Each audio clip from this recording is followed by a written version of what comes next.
Hello, Archie Dunlop here with Talking Astrology with Archie.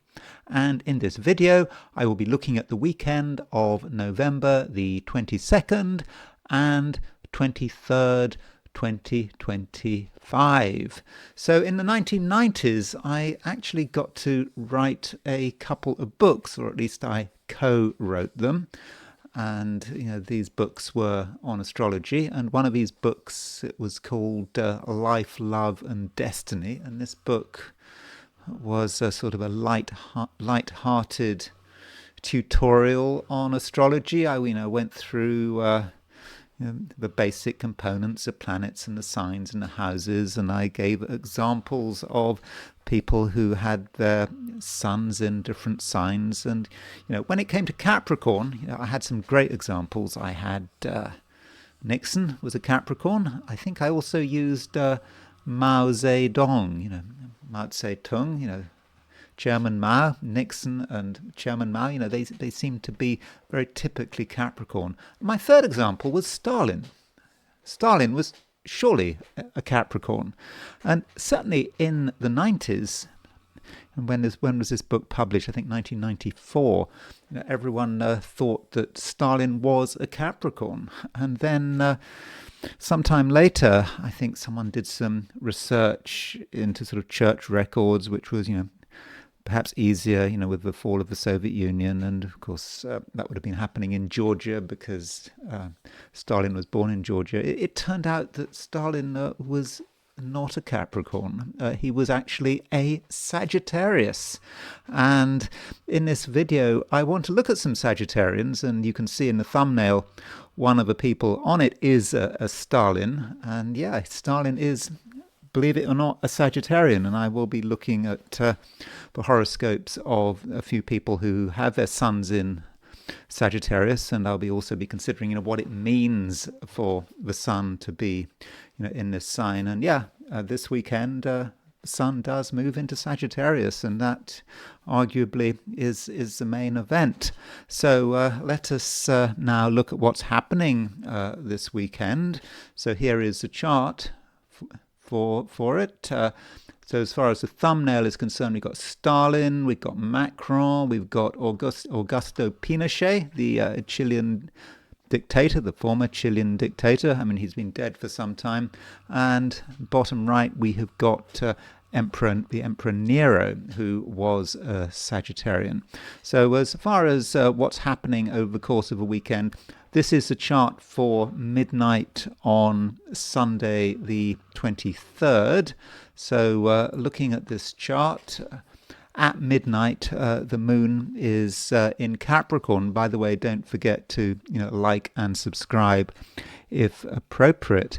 So the moon goes into Capricorn, London time, sort of quite late on Saturday, sort of 10:53 p.m. So if you're in Europe, it's really a question of Saturday being pretty much all about moon and Sagittarius, and then Sunday being sort of moon in Capricorn. Now, if you're in the Americas, then the moon will move into Capricorn sort of on Saturday sometime in the afternoon. And one thing we do have this weekend on Saturday, well, it might actually be on Friday. So London time on Saturday at 1:36 a.m., the sun moves into Sagittarius. So 1:56 a.m. London time means that if you're in the Americas, then on Friday evening, the sun will move into Sagittarius. So, that is an important change. The Sagittarius season is now very much with us. We have two planets in Sagittarius. We've got the Sun and Mars there. So I would have said that Sagittarius is well represented, and with the Sun and Mars, that's quite dynamic, having those two planets in this sign. And yeah, Mars is still there. I mean, Mars is going to be in Sagittarius, I think, until about December the 15th. December the 15th, Mars moves into Capricorn.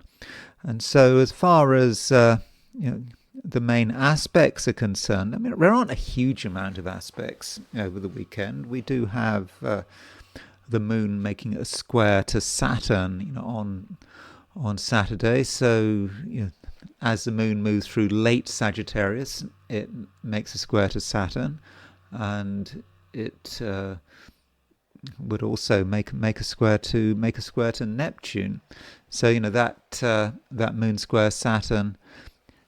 It may be that right at the beginning of a weekend things are a bit slow. They take a bit of time to develop, but then the moon moves into Capricorn. So moon moving into Capricorn. Well, there is a difference between moon in Sagittarius and moon in Capricorn. The Sagittarius emphasis is kind of tempered by that moon in Capricorn. Moon in Capricorn, it's quite a sensible place for the moon to be. It can also be fairly self-interested. I mean, that can be what moon in Capricorn can be concerned about. Moon in Capricorn wants to make sure things are done properly. And moon in Capricorn can be selfish, and perhaps justifiably so. Then on Sunday, Sun establishing itself in Sagittarius, and then it makes a sextile to Pluto. So Sun sextile Pluto, I would have said, would be quite an interesting aspect. I think it can be helpful. It can allow us to be focused and to decide, what is important, what we want to focus our energies on. And if we want to create change, that is something we can do, but we can do it in quite a gentle way. We don't have to make too much of a fuss. Maybe slowly behind the scenes, we can create an effect. Although, Sun in Sagittarius, it could be that, something we say that is, it comes out of the blue, might be something exciting, might be our sense of fun at work, but something we say causes a chain reaction, and that can be Sun sextile Pluto. And so that's the picture in the Americas. If we look at Sydney, Australia, midnight Sydney, Australia, then right in the middle of a weekend, the moon is at 25 Sagittarius as Saturday switches to Sunday. So that does mean that the moon is not going to go into Capricorn until, I don't know, sort of late morning, maybe on Sunday. So that is perhaps the main difference. You get more of a moon in Sagittarius if you're in Australia, or New Zealand, and of course East Asia, and other places which are on the same meridian as Australia or New Zealand. So then there is the heliocentric view, putting the Sun at the center of the solar system, and the Sun-Uranus conjunction that we had on Friday, Earth-Uranus conjunction that we had on Friday, is losing some of its strength. You can see that Uranus is in heliocentric Taurus, the Earth is in heliocentric Gemini, but they're still pretty close. And so as far as our experience over the weekend, there may be things to disturb us, there may be things to freak us out. We look at what's happening, it's not necessarily what we expected, but at the same time we may be in a position to create change ourselves. So if we're not happy about something, maybe we can do something about it. Now, by the way, look at Saturn and Neptune. Saturn and Neptune, they are getting closer to that heliocentric conjunction. They are slow-moving planets, but you can see that heliocentric Saturn is at 0 degrees 37 Aries, heliocentric Neptune at 1 degree 7 Aries, so they're only half a degree apart. And so I think that many of us can really feel that Saturn-Neptune energy. There's something that we don't quite understand, but we're trying to nonetheless make sense of. We're trying to almost put flesh on it. And that can be difficult. And if we don't understand something, but we think it's nonetheless important, that can make us nervous, because we want to know what it's all about. And when you're thinking about Saturn and Neptune, there can be feelings of fear. I mean, that is possibly to be expected. And at the same time, Venus square Pluto. We had an exact Venus square Pluto yesterday. I mean, on Friday we had that Venus square Pluto, and I suggested that it might have a somewhat obsessive quality. Maybe things we are obsessed about. Perhaps we're thinking or becoming obsessed by what we have, what we don't have. Venus can rule money, but it can also rule relationships, and we might be very focused on what other people are doing, and some of us might feel a need to control. It may be a natural impulse, especially if Venus is square Pluto, but we've got to give people a certain sense of their own freedom and their own destiny. We have to have respect with that Venus square Pluto, and we should at the same time demand respect from other people. We don't want other people to control us, and with Venus square Pluto, it is possible that you can feel another person's influence, and it's up to you what you do with it. But all of us have got to be individuals. We expect our own individuality to be respected. That's what we expect. And by the same token, we should hopefully respect other people's need to, be themselves. So now I want to look at things from the viewpoint of the 12 signs. So these are my forecasts for the 12 signs for the weekend of November the 22nd and 23rd, 2025. Aries. So the Sun is now in Sagittarius. It's in a fire sign, and so is Mars. So you've got Sun and Mars, both in Sagittarius. And I think that this sign change does give you a lift. It allows you to be aware of possibilities, and you can see that there are things that can be connected. Maybe recently you found it difficult to make connections. There were a lot of things happening, but you didn't necessarily always understand them. You were maybe making them more complicated than they actually were, and there was a question of why. What is this doing? What is this there for? And with the Sun moving into Sagittarius, things suddenly make more sense, and you realize that perhaps you had recently sort of lost perspective. Maybe you'd allowed your emotions to get out of control, or you'd regarded things to be too important. And if you thought they were too important, that meant that you had to be careful. You didn't want to take any risks.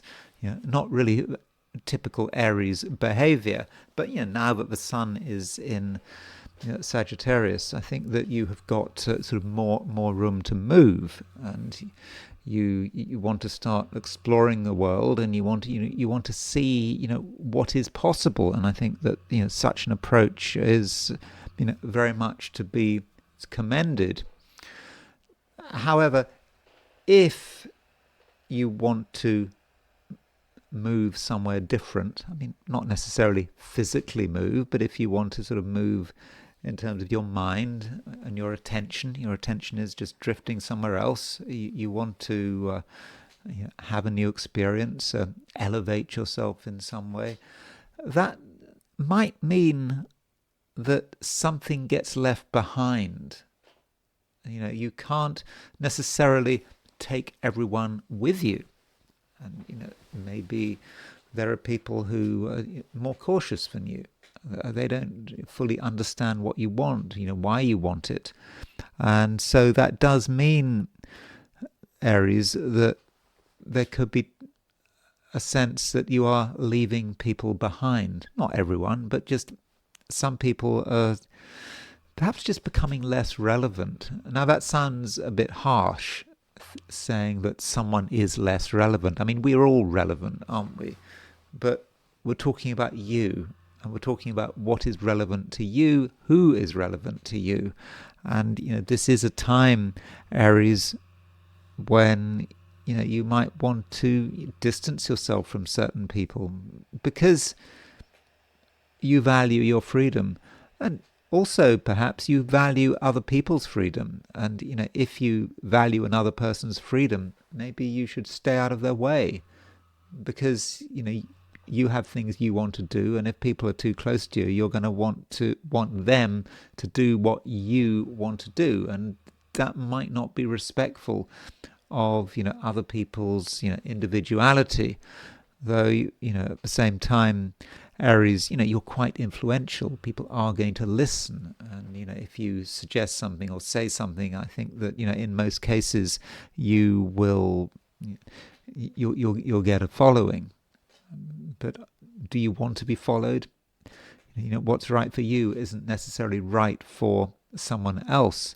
Now, we do have the moon changing sign. So the moon starts the weekend in Sagittarius. So we've got both the sun and the moon in Sagittarius. That's sounds exciting and action orientated, and you really want to explore and see what is possible.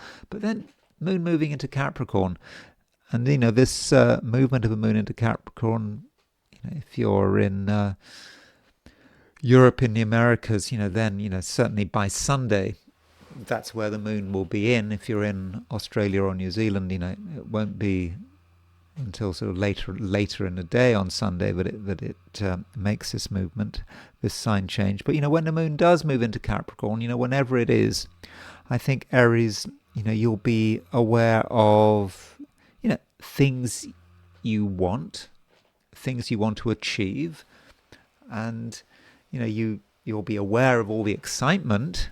Sun in Sagittarius, Mars in Sagittarius. Yeah, you're aware of all that excitement. But you're also going to be aware that excitement on its own might be of limited use. And with the moon moving into Capricorn, we do have the moon in the Earth sign, and with the moon in the Earth sign, you might starting to think about your priorities, what you need to do, and what you need to sort out and organize. And perhaps you're thinking ahead. You're thinking beyond the weekend. What are you going to do on Monday? Are there challenges you've got to deal with? And I think that moon in Capricorn is going to help you. Especially as we've got the moon in an Earth sign, and maybe you can focus on what matters. But it's all about getting the balance right. I've said a lot about the Sun and Mars in Sagittarius, and that is about you being adventurous. Not worrying all the time about practical details, but it's just that as the weekend progresses, you're still in adventure mode. You still want to explore, but as the weekend progresses, there's another pull. You're thinking about what you need to do, and you're thinking about responsibility and perhaps what's happening next week and what you have to do next week, in a quite sort of material way. Taurus. Moon is moving into Capricorn. Well, on Sunday, the moon will be in Capricorn, and so moon is moving out of Sagittarius, into Capricorn, and with the moon in Sagittarius, it sounds very free thinking, and there's lots of space and there's lots of places to roam in, but moon in Sagittarius, along with the Sun and Mars, could have been quite complicated.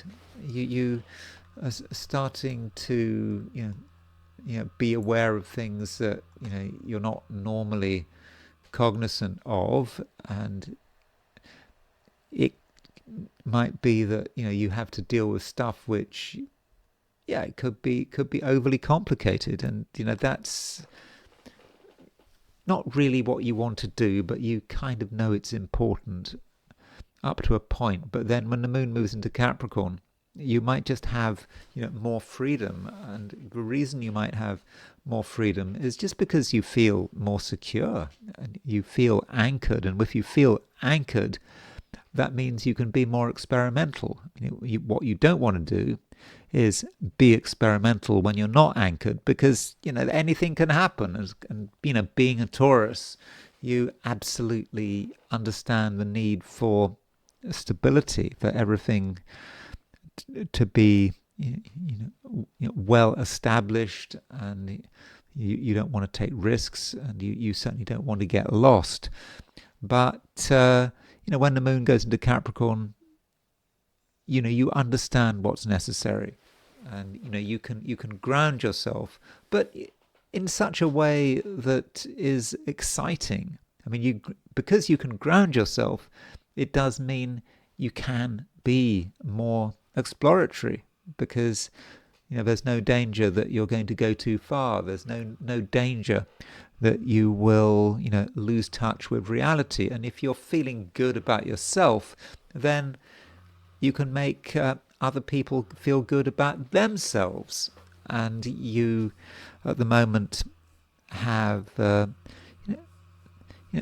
pretty good ability to get on with people, and one reason for this might be is we almost have a grand trine involving Venus, and Venus is your ruler, and Venus is in Scorpio. And if you look at Venus, it is separating from a trine with the North Node. It's applying to a conjunction with Jupiter.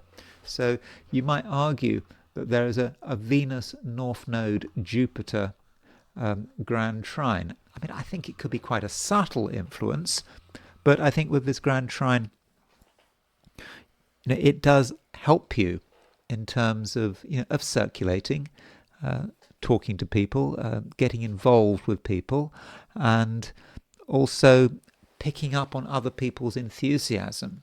And so if you have a sociable weekend, I think particularly on Sunday, I think that you might be well pleased with the results. And it's easy at the moment to be disappointed by other people. There are a lot of expectations around, and it's easy to feel that you've been let down. But if you give people a chance to be themselves, then I think that you won't be disappointed. You'll start to see another person's potential. When you see that potential in action, then you might feel that things really are starting to move. But Taurus, there is a serious side to the weekend. The Sun is making a sextile to Pluto, and the Sun sextile Pluto may allow you to be gently persuasive. You can get your way, especially if it's something to do with your work, or having enough time to do your work, or whatever it is you're focused on. It might not be a job, it might just be something you are involved in, you want to be involved with. And in your own way, with this Sun sextile Pluto, you can really move things in an important way. Even if you're not at work, even if you're just enjoying the weekend, you can start to realize what you have to do, what needs to be done. And you can do this in quite a secretive way. It's not something that has to be advertised, but you just get an insight into how you really can, have an influence. And, maybe this also links up with the fact that heliocentrically we've got a square between Venus and Pluto. Now, when I talked about the Venus-Pluto square, okay, it's not exact today. I mean, I think it was exact yesterday. It's still there. But when I talked about this heliocentric Venus-Pluto square, I said that it could work in two ways. And, the question is, who is doing the persuading? And it's possible with Venus square Pluto that you are being persuaded.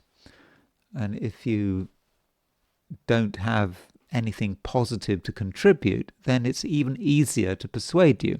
But if you want to do the persuading, if you have got something important to offer, something that you are really concerned about that needs to be discussed, that needs to be publicized, then I think you can move hearts and minds to some extent. Of course, you cannot get someone to believe something that they fundamentally disagree with. So that is a key point when you're thinking about persuasion. You've got to say things which at least get a fair hearing, which get a sympathetic response, and then you can build on that. And it can be a dangerous talent, but if you want to persuade, I think Taurus, you very much can, and you're helped by the fact that Venus continues to move through Scorpio, and Scorpio is your opposite sign, and Venus is actually starting to make a conjunction to Mercury. And I think that this Venus conjunct Mercury could be, facilitating your communication skills, particularly as Mercury is trine Saturn. So, by understanding other people, but what makes people tick, you understand their weaknesses, and that does allow you to be very persuasive. Gemini. Mercury is trine Saturn, and Mercury trine Saturn. Well, it's part of a grand trine. In fact, this grand trine that I was talking about yesterday involving Mercury. Really, it's the same. It's when I say yesterday, I mean Friday, by the way. So over the weekend, Mercury is still in a grand trine formation, with Jupiter and Saturn, and this grand trine is, I think, pretty effective, and it allows you to really express yourself pretty well without having to worry too much. It's not like you have to really bash your head against anything. If you want to say something, you very much can, and I think that people will listen to you. But it's important that you are structured and down to earth. You have to be very clear about what your ideas are, and if you're doing something on your own, it's not enough just to enjoy doing something. You've got to really think about it, and you've got to exercise some discipline. But this grand trine in water signs, it sounds grand trine in water signs, it sounds as if it's all over the place, but Saturn is involved with it. And with Saturn's involvement, it just could be a good weekend for you, Gemini, to structure things, to put them in the right order.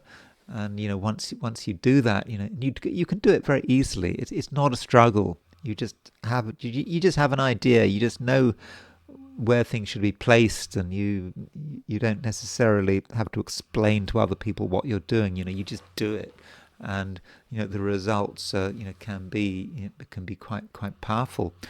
Though we also have the Sun moving into Sagittarius, and so Sun moving into Sagittarius, of course, it moves into Sagittarius, always sort of the same time of year, around sort of November the 22nd.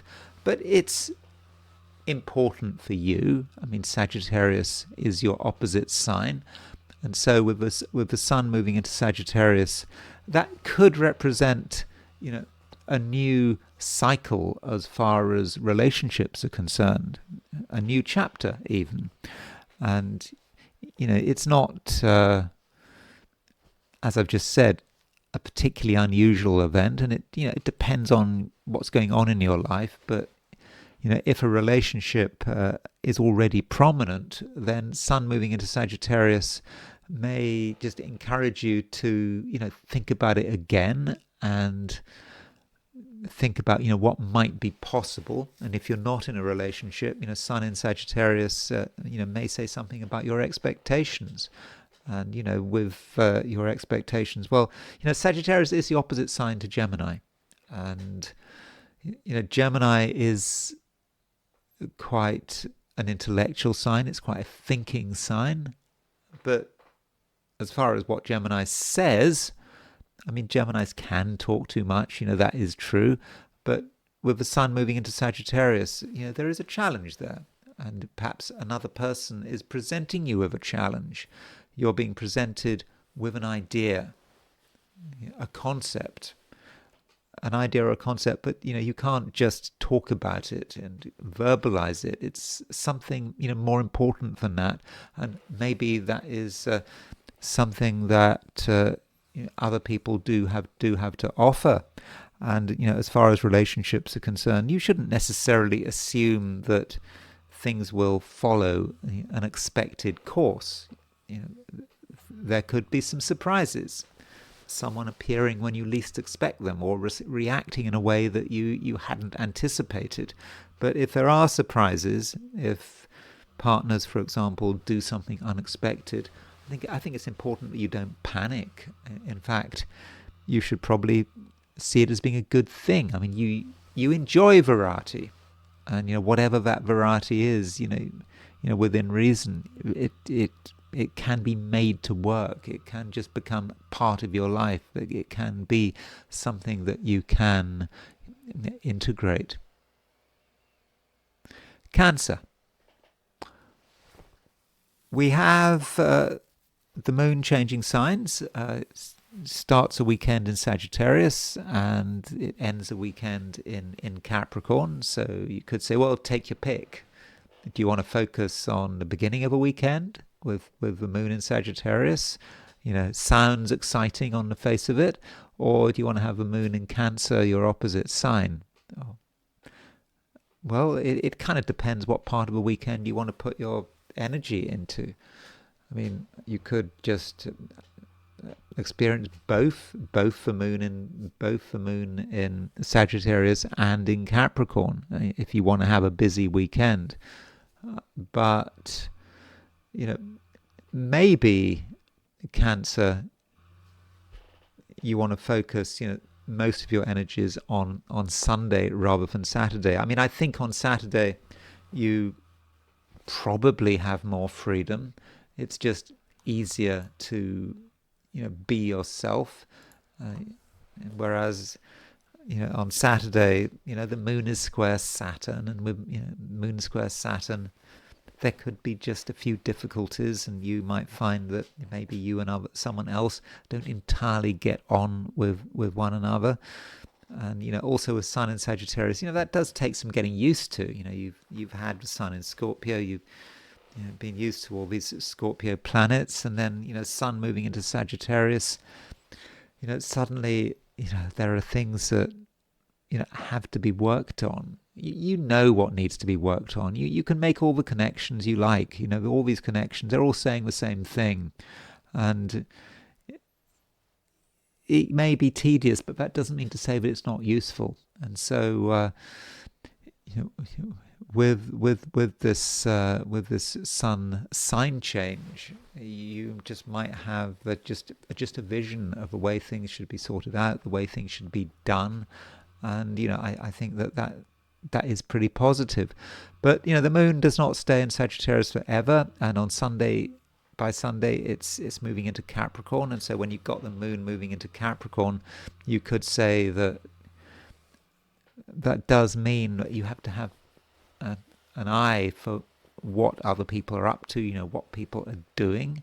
And it may occur to you that some people are being very transactional. They are putting their own interests first, and there's a lot of quid pro quo. Is that the right word, right phrase? So one person helping the other, people helping each other, and if you want help from someone, you provide some help in return, and so it is a bit transactional, but I don't think that that's a problem. And at the same time, with the moon moving into Cancer,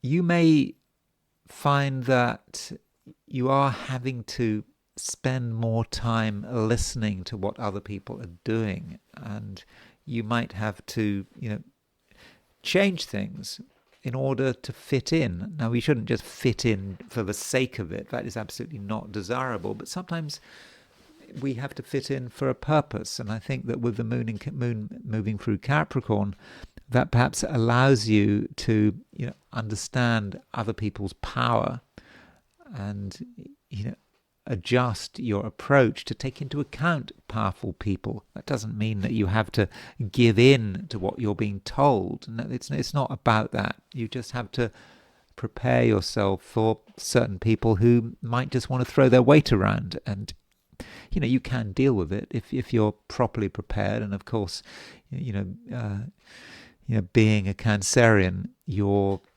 pretty good at seeing the warning signs. So if someone is about to do something unacceptable or obnoxious, or they're getting ready to try to tell you what to do, you'll know.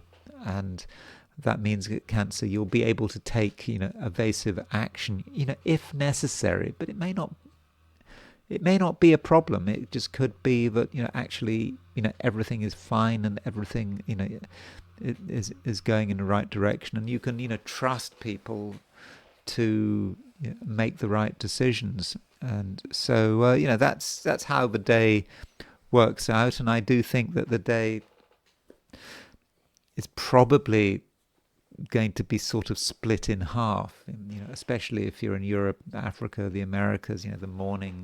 Saturday, maybe more about the moon in Sagittarius, and just having to make sure that you understand what's going on and not perhaps taking risks. And then with the moon moving into Capricorn, so by Sunday you're perhaps more aware of other people's importance and how best to deal with them.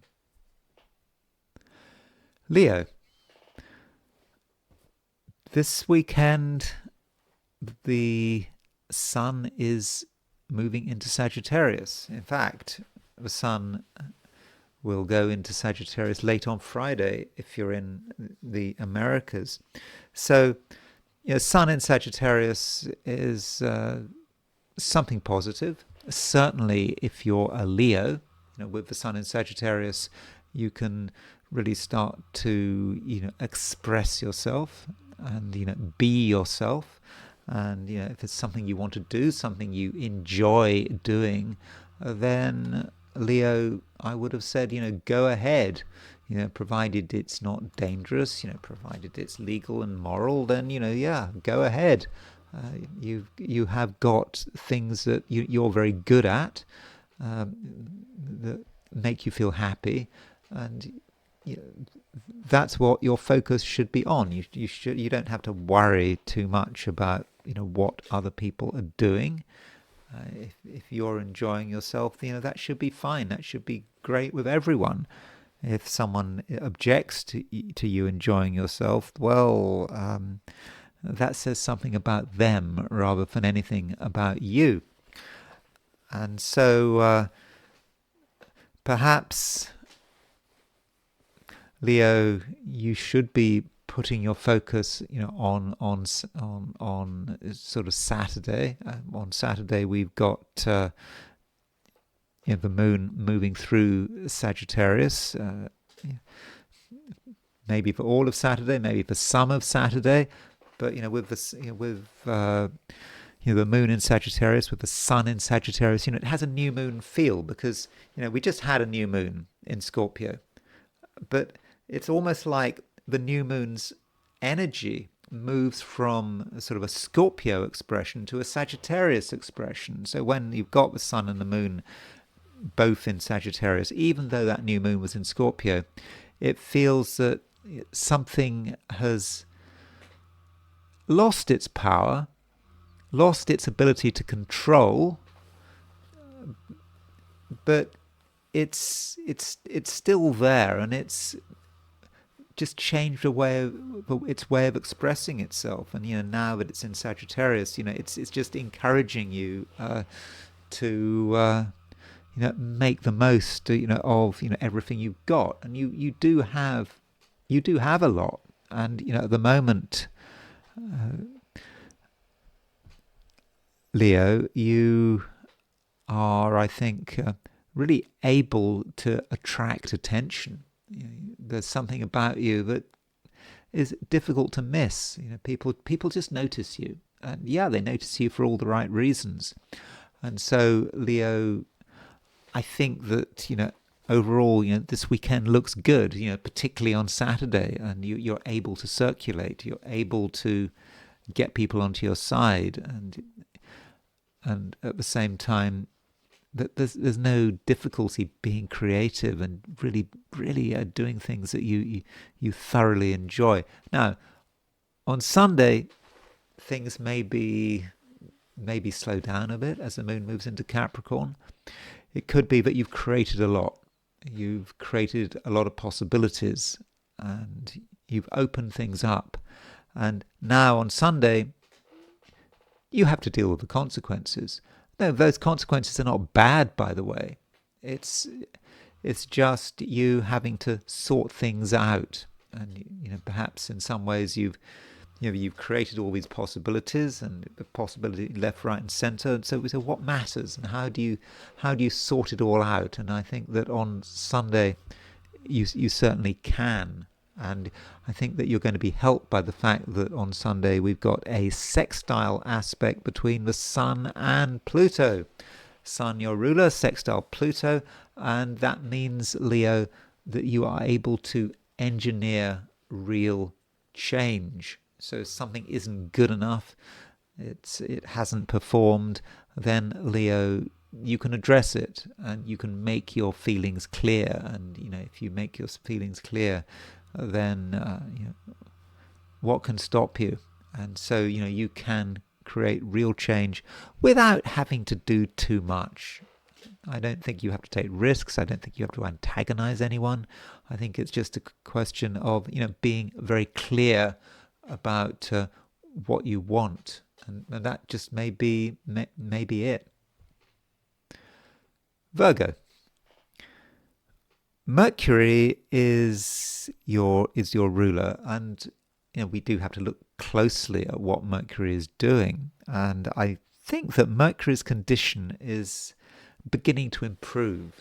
Mercury, recently was under a lot of pressure. I mean, Mercury was retrograde. It was conjunct the Sun. It was what else? Well, it was in Sagittarius, a sign of its detriment.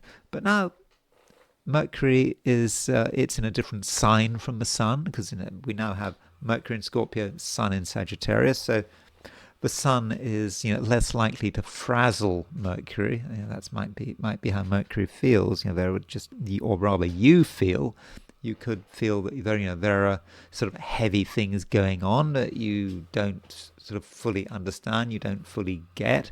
And there may be sort of moments of confusion, or maybe there were moments of confusion, but now you're seeing some clarity, and you're able perhaps to focus on what matters because of the continuing influence of this grand trine. So, yesterday, Friday, I talked about this grand trine involving Mercury, Jupiter, and Saturn, and this grand trine hasn't gone anywhere.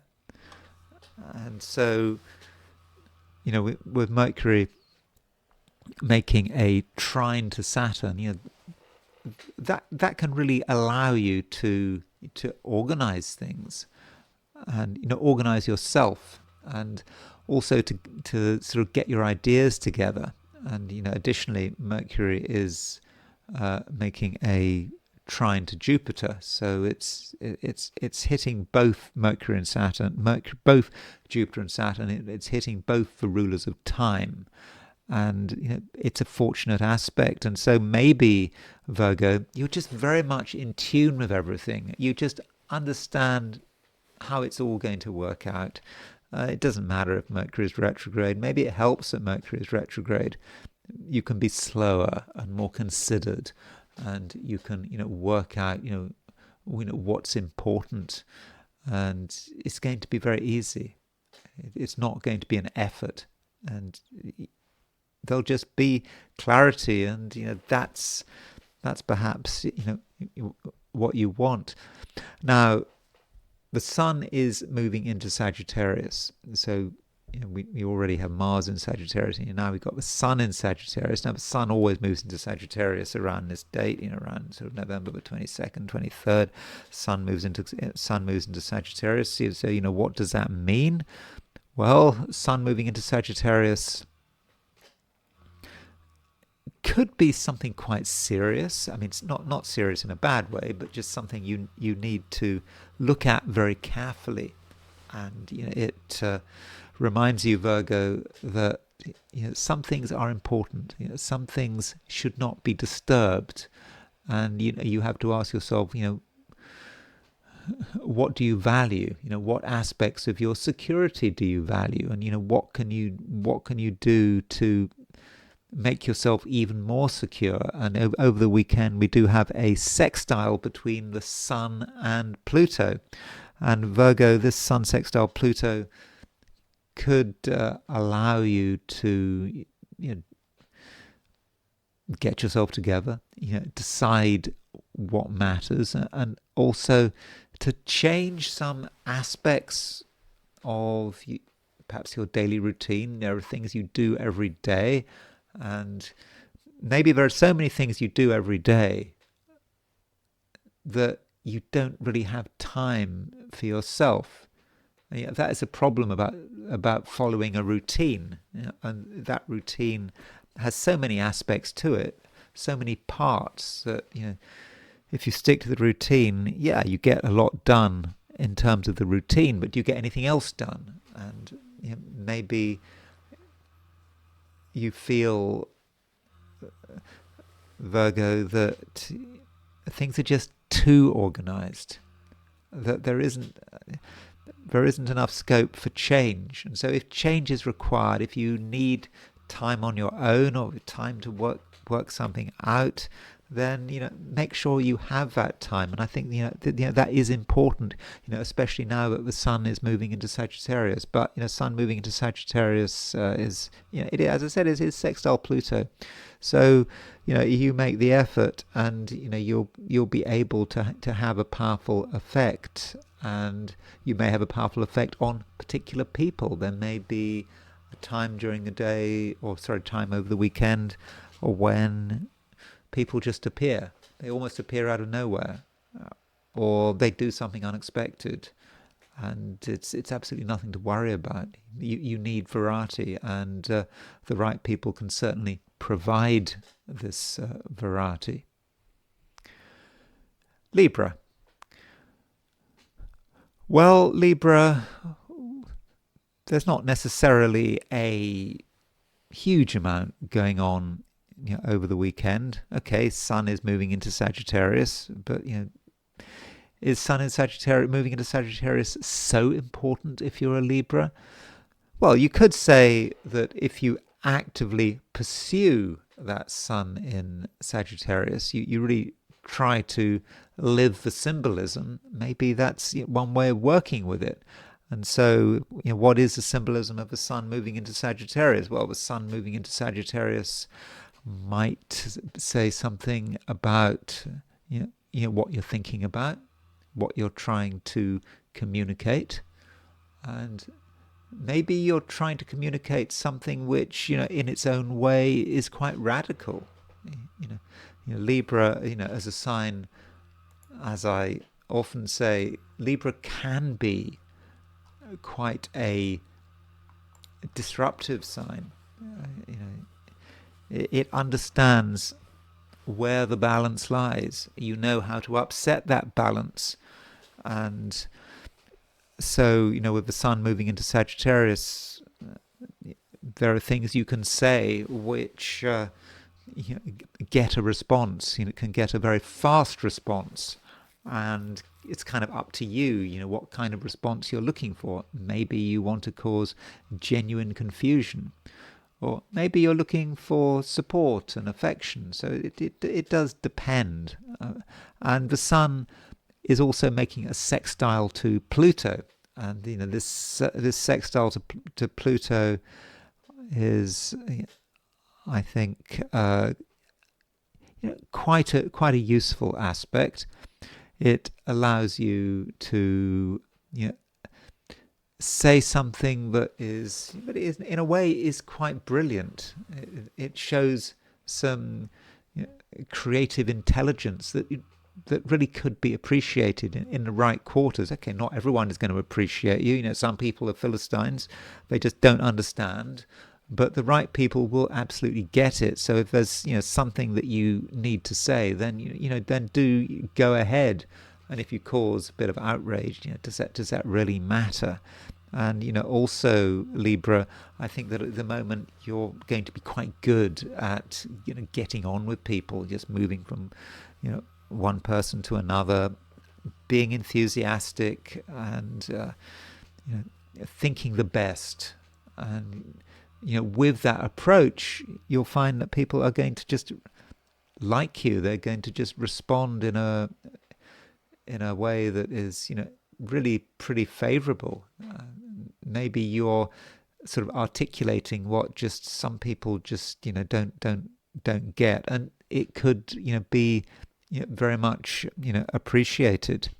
And so as far as your social life is concerned, I think that overall it could be quite a good weekend.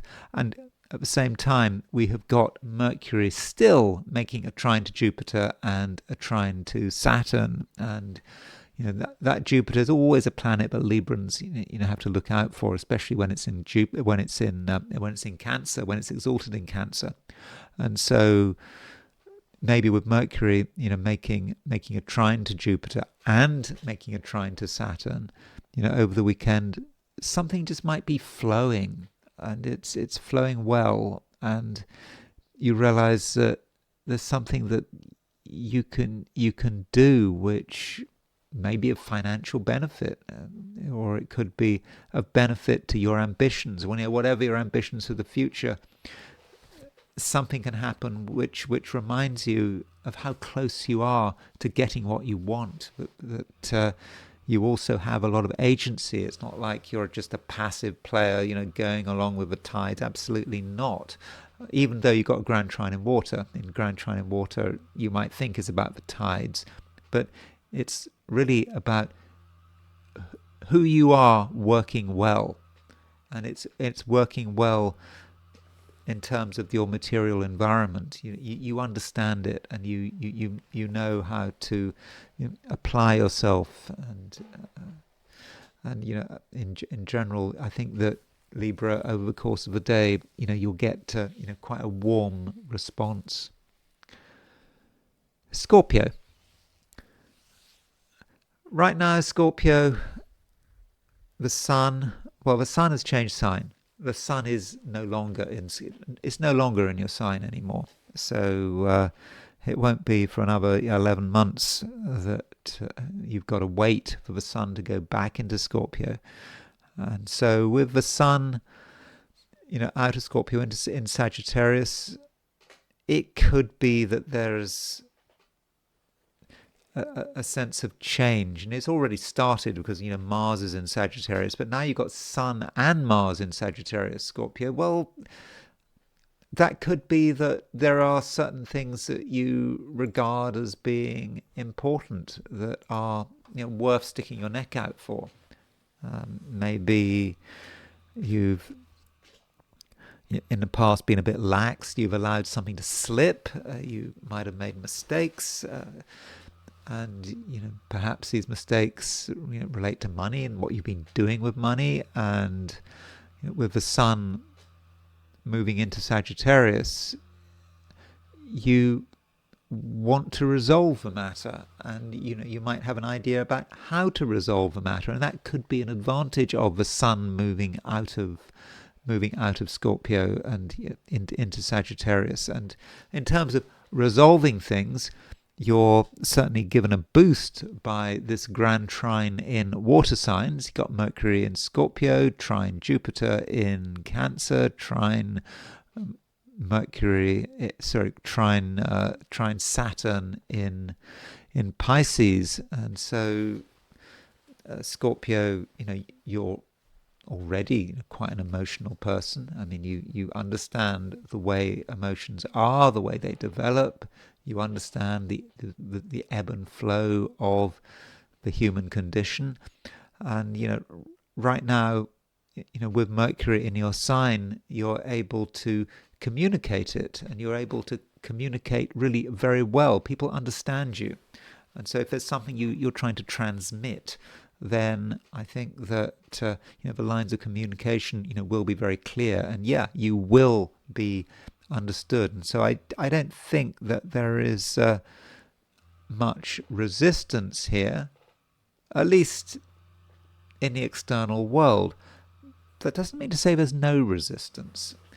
Part of you is holding something back, and while you understand that you really do have a lot of power, the power to change, there's also a possibility that you just want to hold off. You know that you can be very influential, but you also know that there is a time to withdraw, there's a time to step back.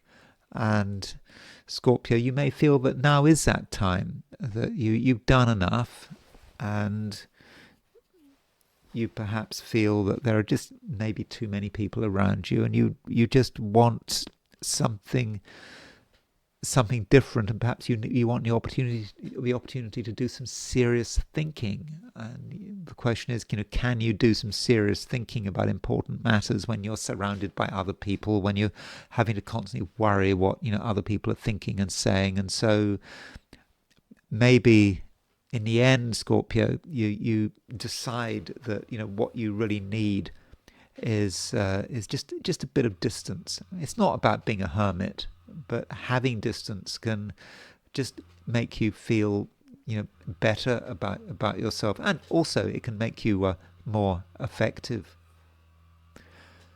Sagittarius, well, the sun is now in your sign. If you're in the Americas, the sun would have gone into Sagittarius, yesterday, late on Friday. So with the sun in Sagittarius, you're feeling, I think, pretty good about yourself. There is a new impetus. You can see what can be done, and maybe you have a sense of your own strength and your own power, and you perhaps have a vision about how things could be. And if you act on this vision, things could be very promising. So it is all about you. And I think that you're also going to be helped by the fact that the sun in Sagittarius does make a sextile to Pluto. So sextile, fortunate aspect.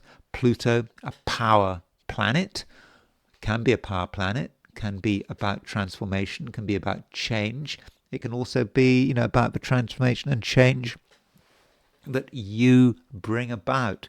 You bring about it through your own willpower.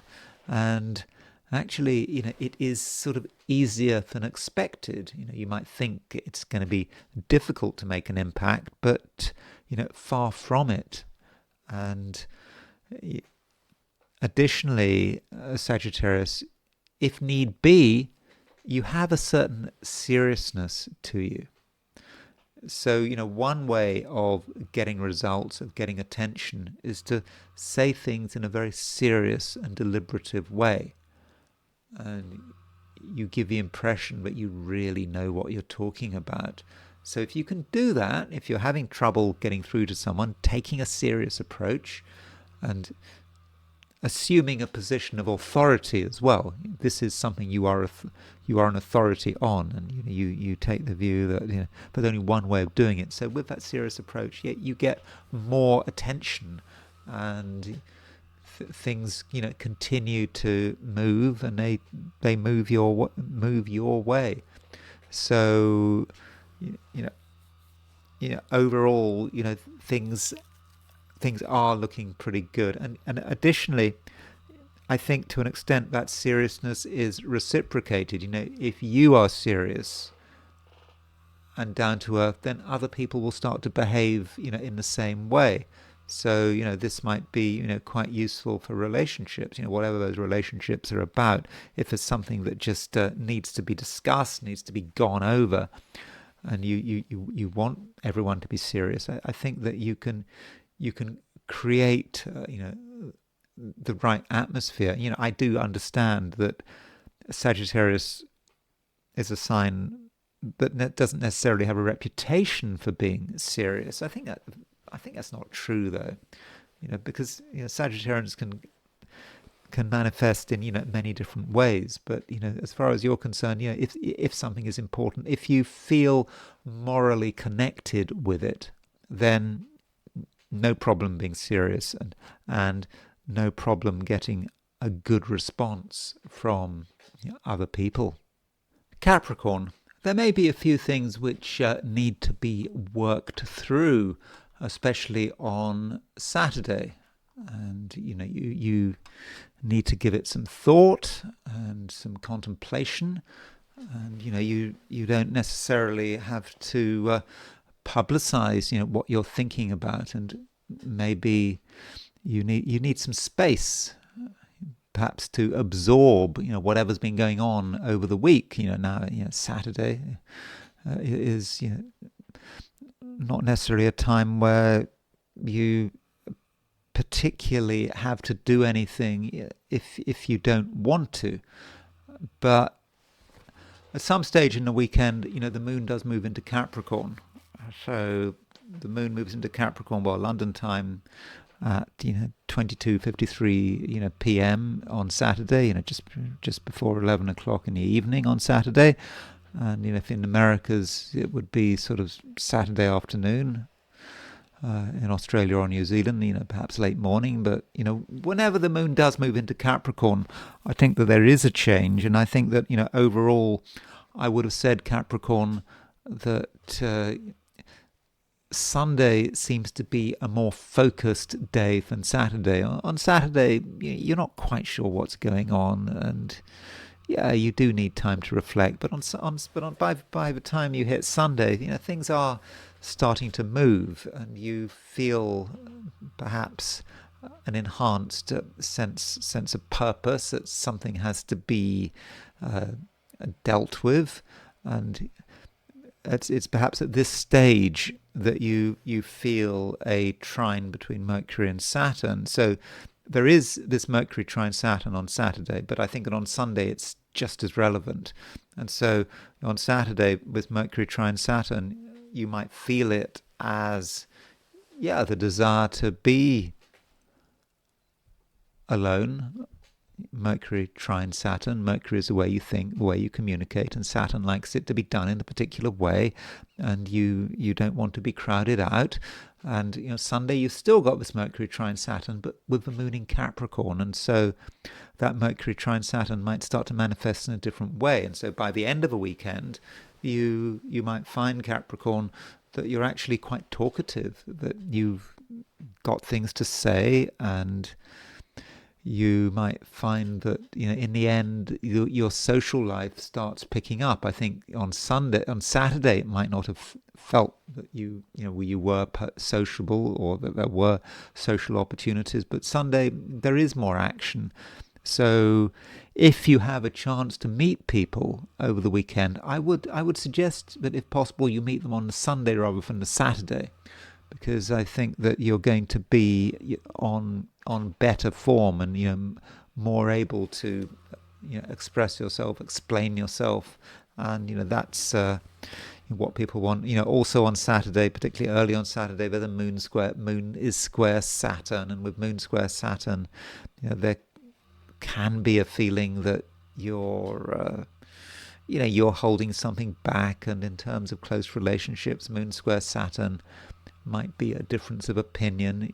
I mean, a very fleeting difference of opinion, and by Sunday it's all gone. And I do think that on Sunday you can afford to be more of an extrovert, and you can sort of rediscover your optimism. I talked about optimism, I think, when I was doing your horoscope for Friday, but that optimism is still very much there, and there's just something about you that can actually get people to sort of lighten up, and you can present people with possibilities that they might not have been aware of. And so do make the most of this ability to project positivity. It's not something that one necessarily always thinks about when one thinks about Capricorns, but you can do it. And so Sunday you can really brighten things up for other people, and they might just really appreciate your presence. Aquarius. Sun is sextile Pluto, so that's one aspect that we shouldn't neglect. So the Sun has gone into Sagittarius, where it makes a sextile to Pluto, straight away. And so, with the Sun moving into Sagittarius, okay, that might be about other people. It could be about sociability. You perhaps feeling that it is time to be sociable. It's nearly Christmas, isn't it? In the United States, you've got the run up to Thanksgiving, so people might be more gregarious as you move into what do they call it? The holiday season, and so you're getting into the spirit, Aquarius. In your own way. It's always in your own way. You're not going to just follow the crowd. But the Sun does make a sextile to Pluto, and so that's this Sun sextile Pluto. Could make you quite focused, and you're not going to give anything away. Yeah, you can be sociable, but that doesn't mean to say that anything gets compromised. And in fact, Aquarius, you might just have, a clear idea, about what you want and what you're looking for. Even in a situation which seems completely recreational, just you, other people, supposedly having fun, but all the while you're thinking about, where you're going, what you're trying to achieve, and what results you are looking for. And this kind of is supported by the fact that we have a grand trine in water signs. I mean, we had a grand trine in water signs yesterday, but this grand trine is still there. Mercury is trine Jupiter, Mercury is trine Saturn. In fact, Saturday we have an exact trine between Mercury and Saturn, and I think that this grand trine is really very useful, and it's possibly quite practical. I mean, I know that there isn't a lot of Earth in the sky. Okay, the moon is moving into Capricorn, and so you don't normally associate a grand trine in water signs with practicality. But yeah, I think it can be. And you think about Mercury trine Saturn, and you're thinking, that is about you getting yourself together and being able to perhaps talk about the things which matter. And, even though it is a weekend, there are important matters to discuss, which, may relate to your direction and your future, perhaps your career. And so that seems to really work, that Mercury trine Saturn. And, do think about where you're going and what you're trying to achieve. And, Mercury is also making a trine to Jupiter. And that is a definition of a grand trine. You've got these three planets in trine with each other. And over the weekend, you can really present yourself very well. And you can also present your needs very well, without seeming weak. You You just make it clear that there are things you want and you would like them as quickly as possible. And I think that in many cases, other people are going to be, fairly obliging. So it looks like a weekend, Aquarius, when you are quite powerful, when you can understand what makes people tick, and you can say things which they want to hear. And that might sound somewhat demeaning. You're not supposed to just tell people what they want to hear. You're supposed to be authentic and genuine. But you do have to look at things from other people's point of view. Maybe some people are confused and they're not sure what to do, and you can make things better, by saying things which might be comforting, might be reassuring, and also they might be sort of future orientated. You might present a vision of the future which sounds very exciting, which other people want to hear more about. And so if you make suggestions and proposals over the course of a weekend, I think there's a good chance that some people will follow suit. But don't forget, this Sun sextile Pluto, it can work in different ways. And Sun sextile Pluto might, though, indicate that there is someone who in themselves is quite powerful. People close to you, partners, for example, should not be underestimated with that Sun sextile Pluto.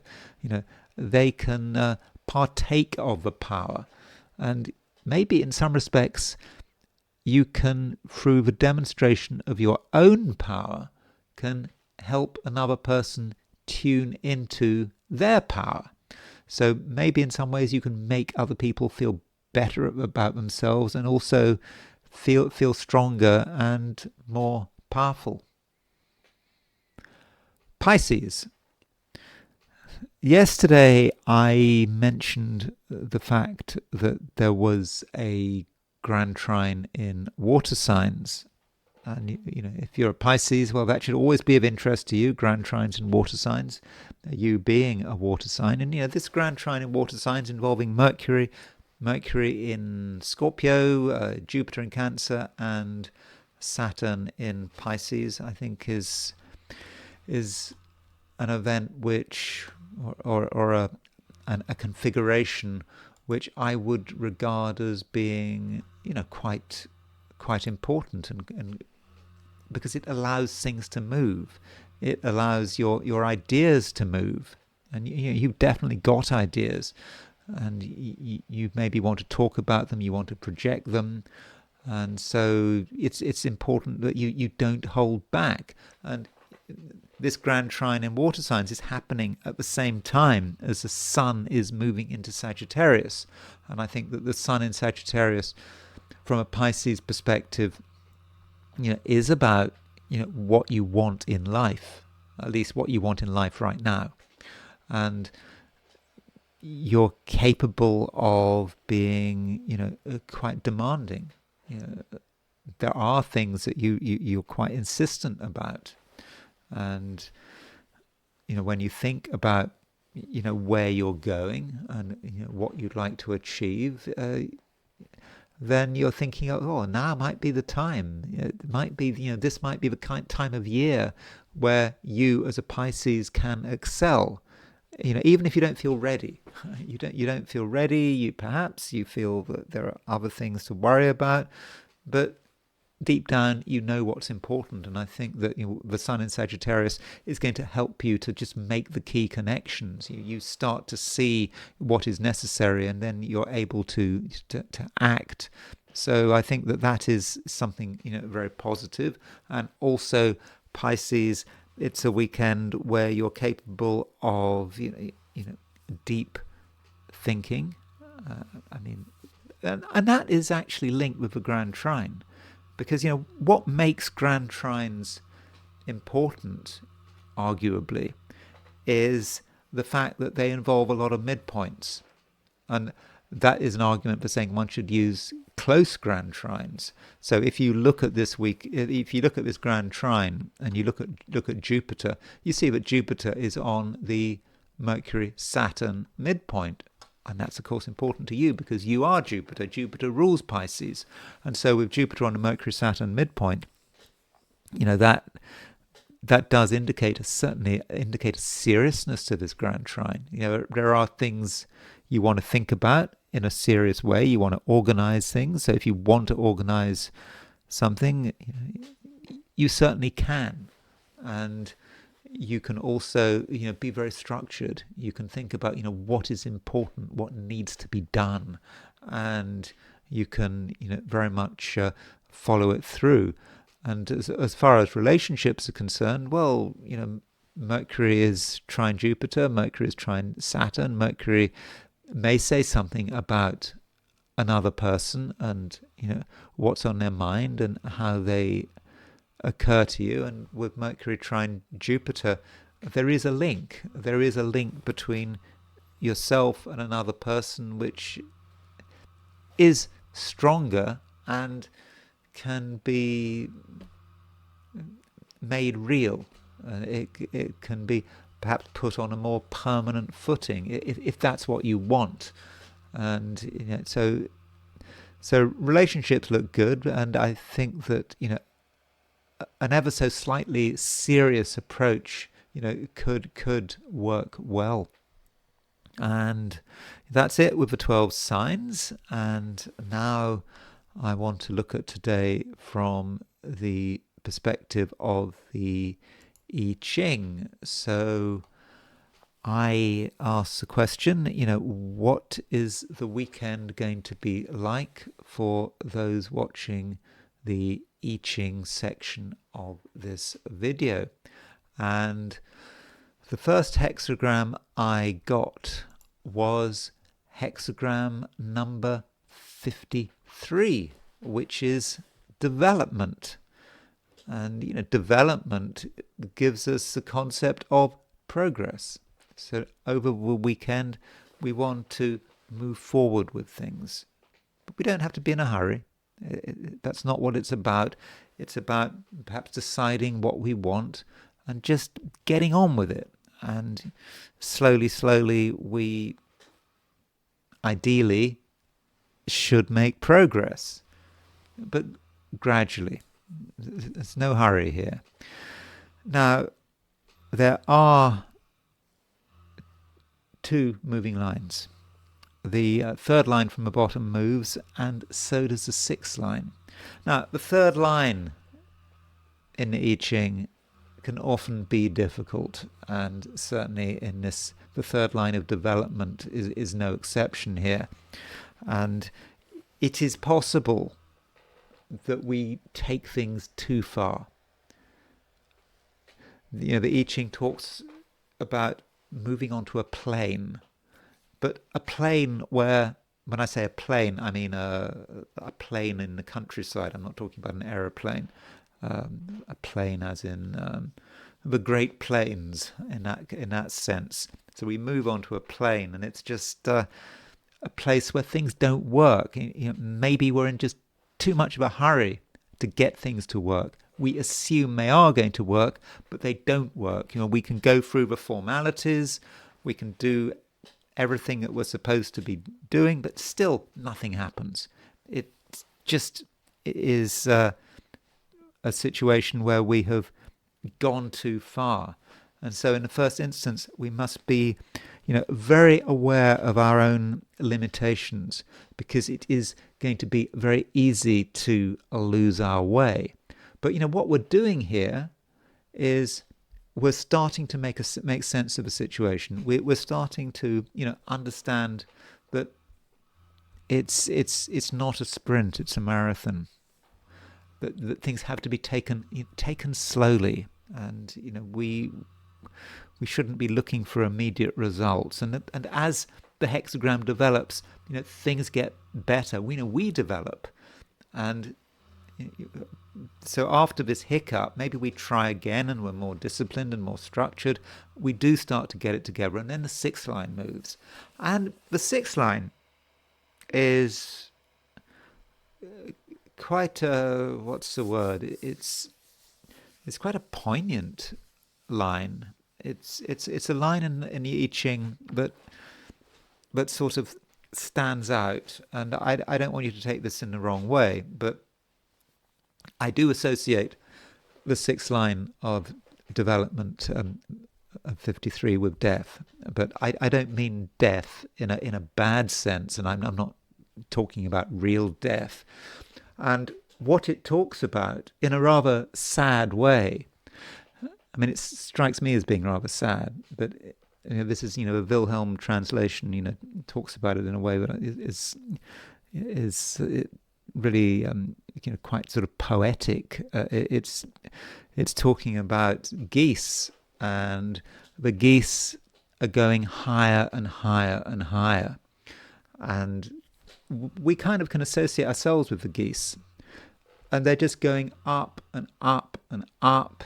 And in the end, they keep going. They follow the same path, and they kind of leave the earth, and they've gone. And what have they left? All they've left is just feathers. And we see these feathers. The geese have gone. They've gone to a better place. They have transcended, and maybe they put themselves in a position where they have become sort of mythic, and they can be worshipped by or talked about by the ancestors, whatever the ancestors might be. But they've left their feathers, and so what do you do with the feathers? Well, you can have ceremonial dances with the feathers, but the geese are gone. And perhaps this is talking about us moving to the next stage, and so that's perhaps a connection with death. And perhaps you feel that you are moving away from something. You've done your bit, you're moving on, and there is a bit of sadness about it, but it's not sadness as in misery. There's perhaps just something just a bit wistful about it, and so you move on to the next level, and that does seem quite separate. You have separated yourself out because you've moved on, and then got two lines moving, and that gets us to the hexagram we had yesterday, and this transforms to hexagram number 8, which is holding together. I mean, it could be, if we're talking about geese, us being with the other geese that are sort of flying into orbit, that we're holding together with a situation where we are transcending, where we are moving away. So if we are perhaps moving away in company, it's not just us alone moving away, but transcending. We are perhaps realizing that we do need to see things in a new way, and we start to have to see new connections, and we don't have to do things necessarily alone. And help may be at hand, and we need other people's support. We need perhaps an alliance of some kind. We don't have to do things alone, and if people can come together, then they can be successful. And I suppose this is especially the case if you're going somewhere new, because the previous hexagram development is about the geese going higher and higher and higher, and until they reach the absolute top of things. And I don't know, the Legge translation says that when you reach the top, you've developed as far as you possibly can develop. But that theme of limit is not reflected by Wilhelm or Greg Winkup. So I'm not really sure about the Legge view. But holding together, we do have to hold together, especially if we're moving further and further from something. If we're really being experimental, we're moving into something new. So don't feel that you have to do everything alone. So that's the I Ching for the weekend. I think it's a kind of an interesting hexagram, development followed by holding together, and there is a sense that you're moving away from something. Perhaps you've moved on, perhaps you've matured, and some people may not see so much of you in the future. And yeah, that is because you've moved on, but they've still got the memory of you, and they have good thoughts, and they remember what you like. But it doesn't mean you're literally gone. You've just gone somewhere else. You've decided it's time to move from one place to another. And I want to finish by saying a few things about the Sun in Sagittarius. I mean, that's a big event, and we over the weekend, and with the Sun in Sagittarius, I mean, I'm sure all of you have some thoughts about the Sun in Sagittarius.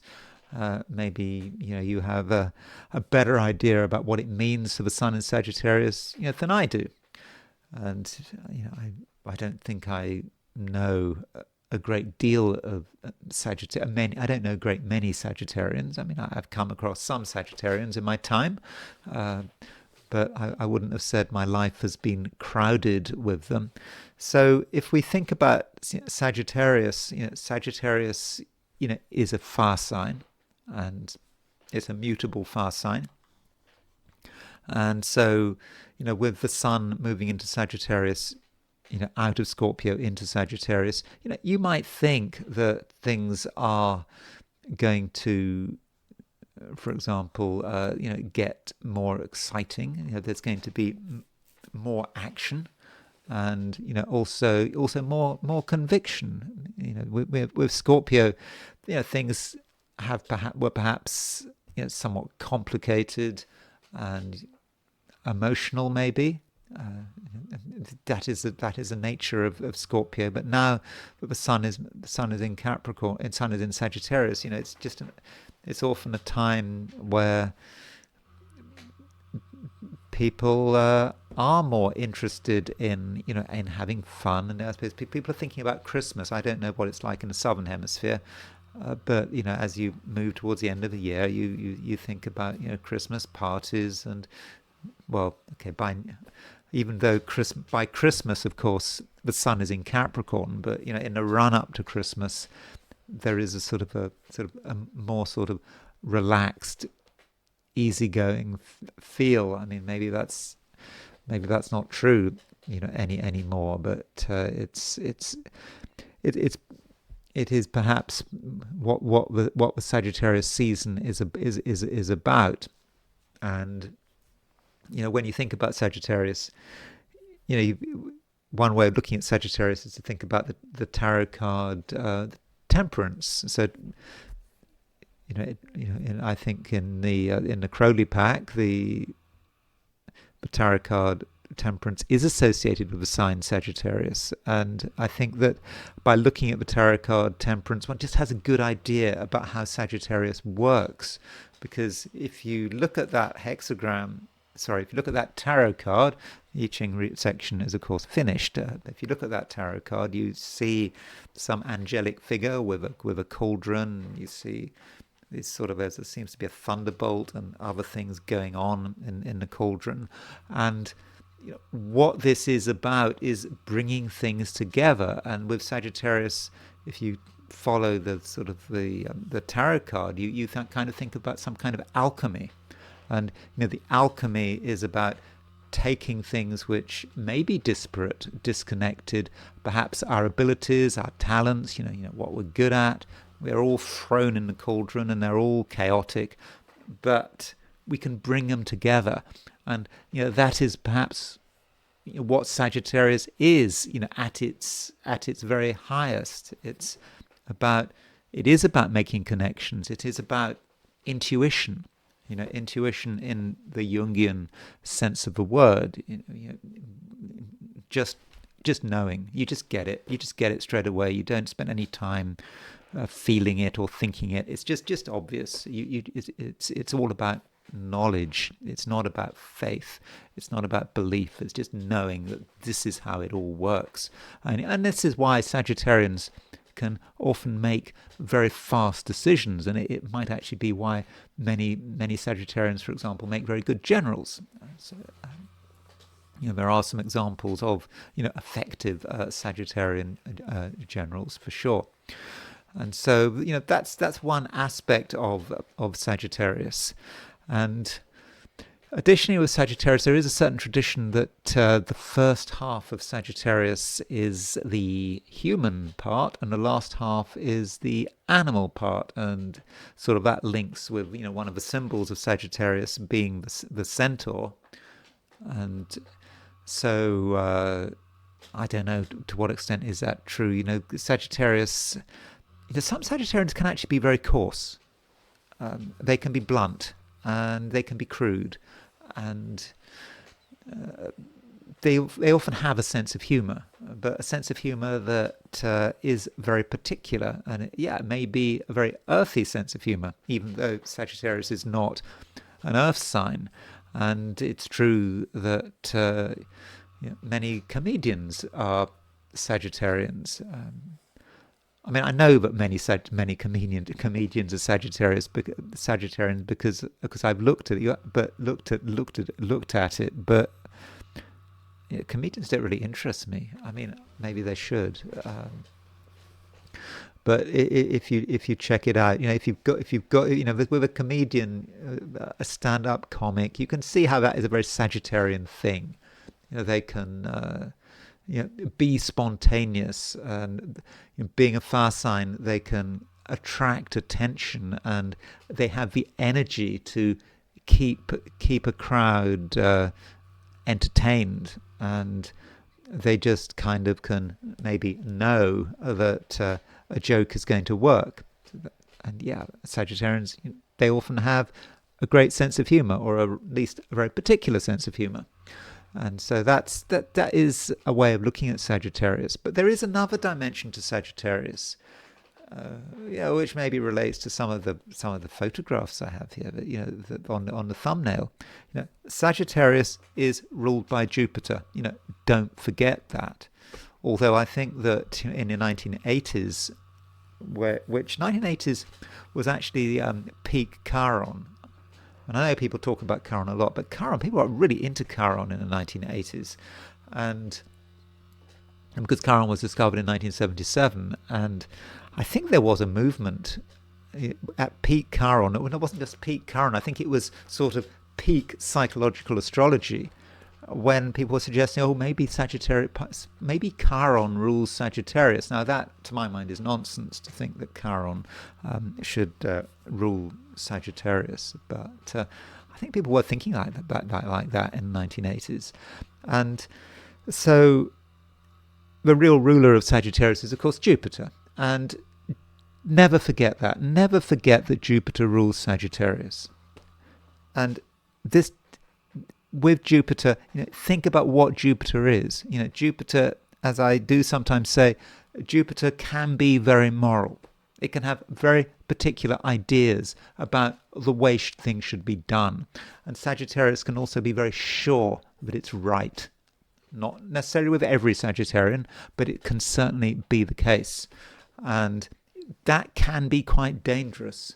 If you believe you're right and you have moral authority, then you can be quite dangerous, and you can also be quite traditional. You can be a dictator who represents traditional values, maybe based on religion or the Catholic Church. So that can be a way in which Sagittarius can work. So now I think I just want to look at some people who have famous people who have their suns in Sagittarius, but I think I'll just start by looking at just two organizations which have their sun in Sagittarius. Two organizations which have their birthdays very close together, and one of those organizations is Hamas. So Hamas came into being, I think, on December the 14th, 1987. I mean, I don't know what time. So Hamas is a Sagittarian organization. And remember what I was saying about morality and believing they're right, because Hamas is a religious organization as well as a political one. And Hamas has the sun in Sagittarius, conjunct Saturn in Sagittarius, and also conjunct Uranus in Sagittarius. But that sun, Saturn in Sagittarius that could represent an authoritarian group which is perhaps inspired by, religious values. And that certainly seems to be the case in Gaza. Well, I don't know what the situation is in Gaza at the moment, but certainly they had particular views about what is right and wrong, and that is not always appreciated by some of their supporters in the West. For example, there are certain groups of people who Hamas want to sometimes throw off buildings. But that could be Sun in Sagittarius. That could be Sun in Sagittarius conjunct Saturn in Sagittarius, and Sagittarius represents maybe sort of the global reach, and that's another aspect about Sagittarius, presenting something to the rest of the world. And of course, in many respects, Hamas has been successful in terms of presenting a wider message. And of course, it's not just that Sun in Sagittarius is trine Jupiter, and so you could say that trine Jupiter makes them even more moralistic. And this is the way it should be done. Sun in Sagittarius, it's got a mixed reception because the Sun is in Jupiter's sign. Jupiter is in the Sun's exaltation. So clearly an organization which has a view about what is right and wrong and about the way things should be done. So the other organization which has a similar birthday is Mossad. So they would celebrate their birthday the year before, the day before, on December the 13th. So Mossad, the Israeli intelligence service, came into being on December the 13th, and a Sagittarian organization, Sun in Sagittarius, trine Pluto, and Sagittarius, likes foreign travel, likes to go to different places. You go to different places, you get to kill your enemies in different places. I mean, that's a very Sagittarius thing, isn't it? You remember a long time ago, but after the Munich Olympics, how Mossad, when the Palestinians murdered all those Israeli athletes, Mossad went to work, spending a long time making sure that everyone involved in that event was killed. And I think they were reasonably effective. They did make the occasional mistake. I think someone who was completely innocent, I think it was in Norway, got killed by Mossad. But the foreign reach, liking to do things like killing people abroad, or perhaps having sort of complicated overseas operations and planning. Was Mossad involved in the kidnapping of Eichmann in Buenos Aires in 1960? I assume so. Or in the 60s, stealing a Russian plane from Iraq. They managed to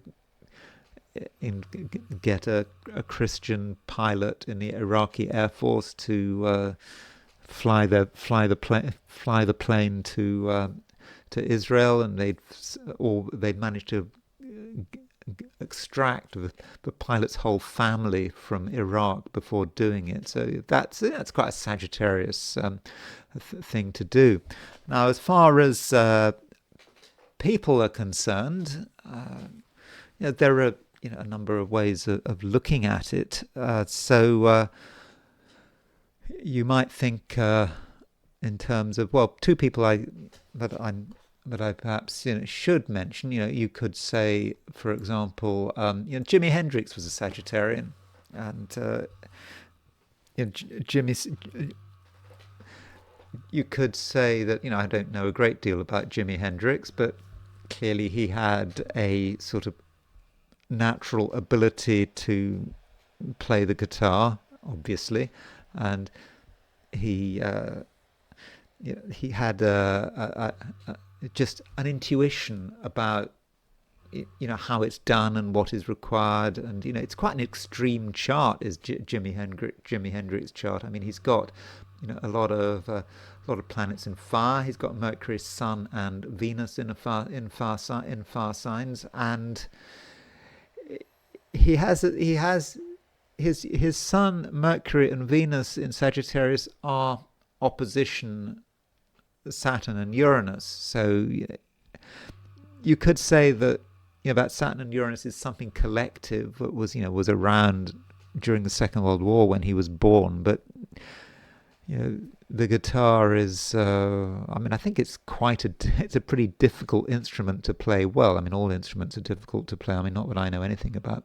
playing instruments, but it requires a lot of concentration, and maybe that Saturn opposition Venus, which you see as a difficult aspect, Saturn in Gemini opposition Venus.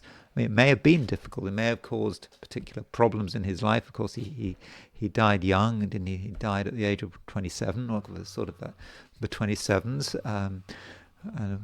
There's another Sagittarius that I think, died at the age of 27 coming up. But and that Saturn Venus might be the structure of his talent. You do need a lot of concentration to do what he did, with the guitar. And of course, Venus is a planet that you might associate with music.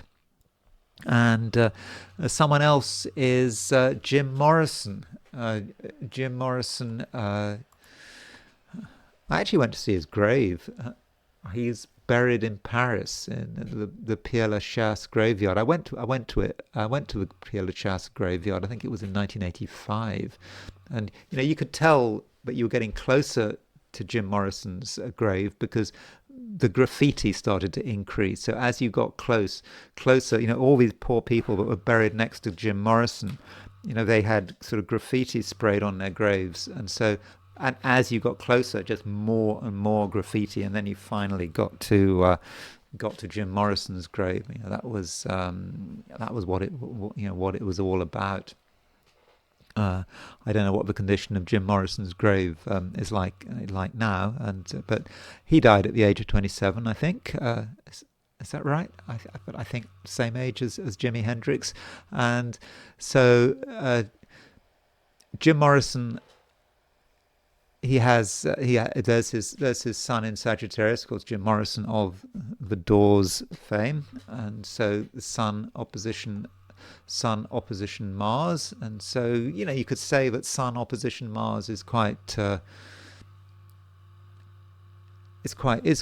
aggressive, and it comes with attitude. And I think that is certainly a feature of his music and how he performed, and he. Being a Sagittarius, he publicly said he didn't believe in astrology. I mean, I think there was a recording of him, telling everyone how he's a Sagittarius, and you could hear the whole crowd, everyone saying, "I'm a Sagittarius, I'm a Sagittarius, I'm a Sagittarius," and then he just said, "Oh, astrology is just a load of BS," or words to that effect. But that is a Sagittarian thing, and so. I would regard Jim Morrison as being a good and positive example of Sagittarius, and he was, being a Sagittarius, you just intuitively link with the times in which you are living, but it's not like with water. There is a difference between fire and water, and it's not like with Elon Musk has a lot of water, and I think that Elon Musk at an emotional level can link with the world he's in, and I think that perhaps Elon Musk, for example, may be more into taking existing ideas. He knows what's popular at the moment, whereas if you've got all this fire, you can actually be more creative with it. You are the one creating something, whereas with someone like Elon Musk, you're the one who's a Cancerian. You're the one sort of responding. So those are two musicians with the sun in Sagittarius. Now, with the sun in Sagittarius, I have mentioned that the sun in Sagittarius can be authoritarian. People with the sun in Sagittarius often have a strong moral sense. They absolutely believe that something is right. They have a concept of right and wrong. It might be a completely messed up concept of right and wrong, but it is nonetheless about sort of right and wrong. And even you could think, for example, of Emmanuel Macron with his sun in Sagittarius. I mean, Emmanuel Macron. I mean, he is such a bizarre person, because clearly Macron is someone who is highly intelligent, but it seems to be a waste. I mean, I remember when he first got elected, he was supposed to be the adult in the room, but he's not. He's in the end, he's turned out he's been really quite childish in many respects, and yeah, he believes he's right. He believes he's got all the answers, and even though he's got no personal planets in air. But intellectuals who have no planets in air can actually be very arrogant, and clearly he that's something he really is. And yeah, with that Sagittarius, there is that moral thing. He knows he's right. He feels he's right. Whether it's Ukraine or various financial reforms in France, he's the one. He's got the answers, and people should just accept that. And if we continue on this theme of being sort of dictators, on the dictatorial theme, well, Franco, the Spanish dictator, who after the Spanish Civil War in the late 1930s, which he won, and he was dictator pretty much until he died in the mid 70s. And again, Sun in Sagittarius, very moral, so Catholic. Catholic tradition. Not a fascist like Hitler. I mean, Hitler couldn't care less about religion, and in some respects, the Nazis were very sort of anti-traditional. But Franco was a traditionalist, and it wasn't just about having a repressive regime. It was about believing he was right. And so Sagittarius is not being sort of, it's not necessarily a fun sign.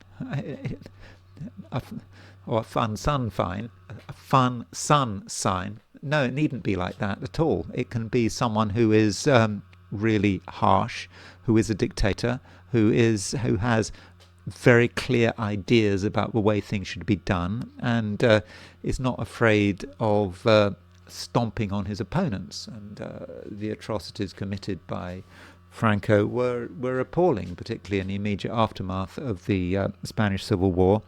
And I was just reading or saw an article about how there is this certain amnesia in Spain, that people have forgotten about what Franco did, and it was happening right until his death. Executions, even garroting. They really garroted people in Spain up until, I think, the last garroting was in the 1970s. It seems quite extraordinary, but that was Franco. And on the theme of human rights abusers, and there's Augusto Pinochet,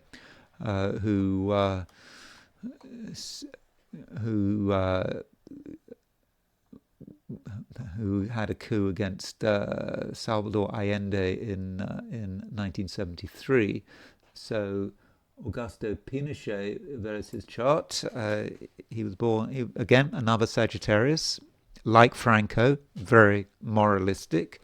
He has ideas about the way things should be done, and he doesn't like to be defied. He came to power, a coup supported by the CIA. He came to power, and again, atrocities. Particularly like Franco, particularly the beginning of his regime, and people were murdered, thrown out of helicopters. That was kind of South America in the 70s, and that's his Sagittarius element. So that is a way of looking at it. So we've got Franco and Pinochet are sort of two sort of dictators, of the right, both of them traditionalists, and just being very sure, yeah, that they are being really convinced that their way is the right way. And as far as the left is concerned, well, there's Stalin, and Stalin was a Sagittarius. So here is where's he gone? There's Stalin. We don't have a time of birth for Stalin. And so this is Stalin, when I wrote the book in the 90s, I was sure he was a Capricorn. And he seemed to behave like a Capricorn. And he's got Mercury in Capricorn, but, I just thought I always thought when I looked at Stalin, his whole behavior, the way where he came to power, he didn't come to power in a dramatic way. He was the general secretary of the Communist Party. He was the man in charge of the membership lists. And it was because of that he was able to sort of slowly work his way to the center of things. He was always a moderate. And if you look at the history of, how Stalin came to power through the 20s, there'd always be two warring factions, and he would always put him in the middle. He was a moderate one, and then he would side with one of the two factions, and the other side would get shot. And so first he sided with the right against the left, and then he just kept doing it until he was all powerful. And he has a sun in Sagittarius. I mean the moral side of things. We've talked about Pinochet and Franco being very religious. Well, Stalin was quite religious in his own way at the beginning when he was a child. I mean, he was training for the priesthood, so that might be how his sun in Sagittarius worked. And even when he was dictator, when Gromyko, was it Gromyko, when he sent Gromyko to America to be, I think, Russian ambassador at the United Nations, his advice to Gromyko was that make sure you go to church, because if you go to church, you not for your soul, but just to understand what's going on. You listen. He did advise Gromyko to go to an American church regularly, so that he could understand what was going on. But yeah, so there is his sun in Sagittarius, and I believe that he did have a sense of humor, quite a cruel sense of humor, and I think he was very aware of the fear that he was able to evoke in people. I mean, quite naturally, he had the power of life and death over everyone. But there was a certain humor there, maybe a sort of dark humor that he had, and so maybe that's a sun in Sagittarius. And two people that did stand up to Stalin, and that neither of them were executed, were two of his generals. And to his two generals that come into mind. When people think about the Soviet Union, people often regard what's his name, Georgy Zhukov, as one of the best generals of the Second World War. I mean, Zhukov, he beat the Japanese in a battle just before the Second World War came about, and one of the reasons the Japanese didn't invade Russia was because they had this experience of being beaten by the Russians. I can't remember what the name of the battle is, but here is Georgy Zhukov's horoscope, and you see that Georgy Zhukov had Sun in Sagittarius and Mercury in Sagittarius, and so why would someone with the Sun in Sagittarius be a good general? And the reason someone might be a good general is because they immediately understand what's going on the battlefield. They just get it straight away, and they don't have to spend a long time thinking about it, feeling it. They just know what's happening intuitively. They just know, and they just go and do it. And so that might be part of Zhukov's success. But he did have Sun opposition Pluto, and it's so the issue of power and power on the battlefield, and uh, he did stand up to Stalin. He did tell Stalin he was wrong, and during the Second World War, and he didn't get shot. But so maybe that was his real sort of bravery. So anyway, Zhukov had the sun in Sagittarius. Another Soviet general who had the sun in Sagittarius, who was also born in December 1896. This is when I say December 1896, that is that's new. I think that's new style. And so someone else is Rokossovsky. I think that's December the 9th. Uh, anyway, I mean, let's not worry too much about the rest of the chart. I hope I haven't got the new style and old style mixed up. But Rokossovsky was another of Stalin's generals who was actually he was sent to the Gulag earlier, and he was actually on the verge of getting executed, but he didn't confess, and so he managed to hold on, and so that's why he wasn't executed. And then he was released from a Gulag and straight away became a general again, and refound his position. So he had Sun in Sagittarius, and he's regarded, Zhukov and Rokossovsky are regarded as being sort of great generals, and they both had Sun in Sagittarius. And another German general who had Sun in Sagittarius was Erich von Manstein. And Erich von Manstein was known for making very fast decisions. He wouldn't just and ah.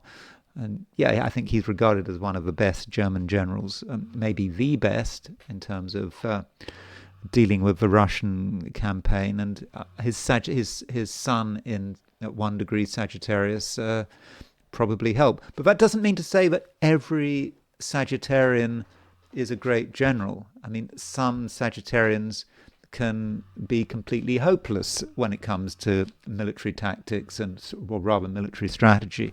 And for example, Winston Churchill. I mean, Winston Churchill,